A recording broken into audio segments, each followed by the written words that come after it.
E aí, vamos estudar a lição? Mais um dia em nome de Jesus, nessa quarta-feira, 13 de agosto. Hoje nós vamos falar sobre um personagem bem interessante chamado Jetro. E ele tem um outro nome, Reuel. Reuel ou Jetro, como você queira chamar. O sogro do Moisés, que foi encontrá-lo lá no deserto, uma vez que escutou do livramento que o Senhor havia proporcionado para o seu povo, o povo do Moisés, o povo de Israel, por intermédio de Moisés como instrumento. Enfim, uma história belíssima, impactante, e agora Moisés recebe a visita do seu sogro. E um lembrete extraordinário, ele, o seu sogro, Jetro, ficou impactado com o que o Deus de Israel havia feito por Israel. E desta forma, ele pôde conhecer um pouco mais ao nosso Deus. Você observa, felizmente, o povo de Israel cumprindo o propósito de funcionar como testemunha para que as pessoas de outras nações pudessem conhecer o Senhor Deus Todo-Poderoso, o Deus de Abraão, de Isaac e de Jacó. Então, era isso que devia acontecer em perspectiva. Israel, através dos milagres poderosos realizados por Deus, deveria testemunhar não só para o Jetro, mas para o mundo inteiro a respeito do verdadeiro Deus. Mas, no entanto, Israel falha no seu propósito, porque ao invés de se agarrarem às provisões divinas e do poder extraordinário de Deus que estava à disposição, eles só olhavam para as dificuldades e não para o Senhor que resolve as dificuldades.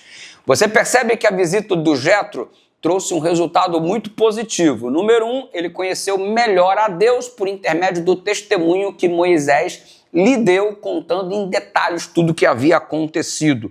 E número 2, você percebe que além de aprender acerca de Deus, você percebe Jetro dando um conselho significativo.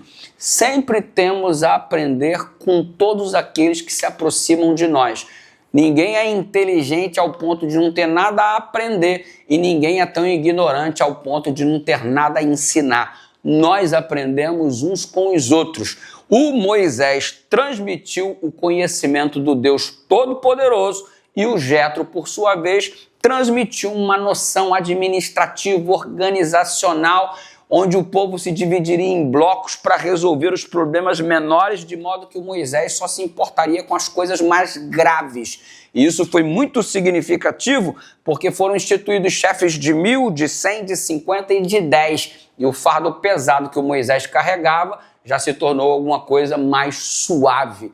Bendito seja o nome do Senhor, que Deus sempre nos provê todo o conselho e direção necessária para que a nossa vida seja abençoada nesta caminhada. Você, como Moisés, está disposto a ouvir conselhos? O Moisés foi humilde nesse sentido. Às vezes achamos que não devemos escutar ninguém, mas Deus usa ao nosso redor as pessoas que nos amam para que possamos, às vezes, enxergar uma direção que de outra forma não estávamos vendo. Pense nisso, que Deus direcione os nossos passos. Vamos orar? Obrigado, Deus querido, porque sempre nos aconselha por intermédio da Tua palavra ou usando alguém ao nosso redor que nos ama e nos quer bem. Obrigado pela chance de perceber o papel fundamental que temos no sentido de transmitir aos outros o conhecimento que possuímos ao Teu respeito, em nome de Jesus.